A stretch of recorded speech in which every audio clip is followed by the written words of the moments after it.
Hello friends, வணக்கம். இன்னைக்கு கோயம்புத்தூர்ல ஃபோக்கஸ் எஜுமேட்டிக்ஸ் அப்படின்ற ஒரு ஐடி கம்பெனில 3000 ஐடி ஊழியர்கள ஒரே நைட்ல ஒரு சிங்கிள் மெயில் போட்டுட்டு உங்கள வேலைய விட்டு தூக்குறோம் அப்படின்னு அறிவிச்சுட்டாங்க.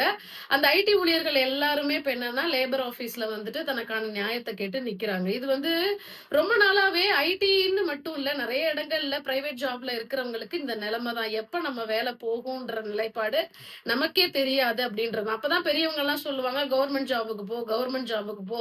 அதுதான் வந்து வேலை சேஃப்டி அப்படின்ற விஷயங்கள்லாம் சொல்லுவாங்க.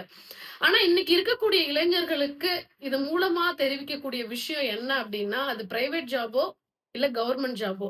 என்னைக்கு நம்ம இன்னொருத்தருக்கு கீழ அடிமைகளாக வேலை பார்க்கிறோமோ, அது என்னைக்கு இருந்தாலும் நிரந்தரம் கிடையாது.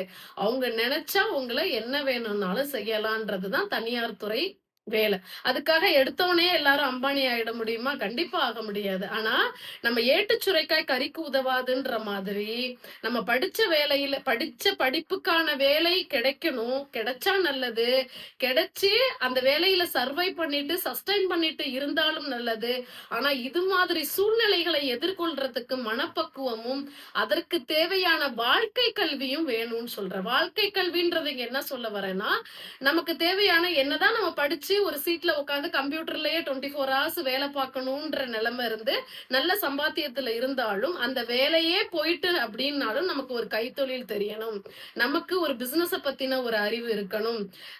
நம்ம ஒரு தனியார் துறையில வேலை பார்த்து, அவன் வேலைய விட்டு திடீர்னு அனுப்பிட்டான் அப்படின்ற சூழ்நிலையில, நமக்கு ஒரு கைத்தொழிலோ, எதனா ஒரு பிசினஸ் பண்ணக்கூடிய லைஃப் ஸ்கில்ஸையும் நம்ம வளர்த்துக்கிட்டோம் அப்படின்னா, தனியா என்னைக்குமே தனிச்சு ஜொலிக்க முடியும்னு சொல்றேன்.